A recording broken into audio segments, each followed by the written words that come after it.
Pemirsa, Satuan Reserse Kriminal Polres Prabu Muli sepanjang 2025 mengungkap sejumlah kasus menonjol. Dari ratusan perkara yang ditangani, 4 kasus menjadi perhatian khusus kepolisian, yakni kasus pembunuhan.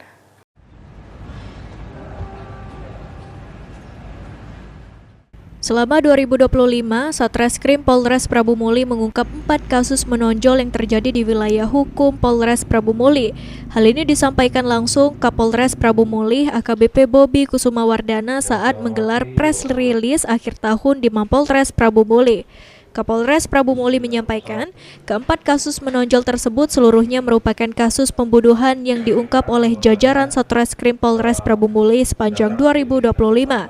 Dalam pengungkapan kasus-kasus tersebut, polisi berhasil mengamankan para pelaku beserta barang bukti, serta menetapkan tersangka sesuai dengan ketentuan hukum yang berlaku. Alhamdulillah untuk kejadian-kejadian yang sifatnya menonjol yang mengakibatkan hilangnya nyawa seseorang, jajaran Polres Prabu Muli, khususnya Satreskrim Polres Prabu Muli, berhasil mengungkap dan tidak menyisakan untuk kasus-kasus yang mengakibatkan hilangnya nyawa manusia. Kedepan, Polres Prabu Muli berkomitmen untuk terus meningkatkan kinerja dalam penegakan hukum guna menciptakan situasi Kamtibmas yang kondusif di Kota Prabu Muli. Anggi Perkasa, PAL TV.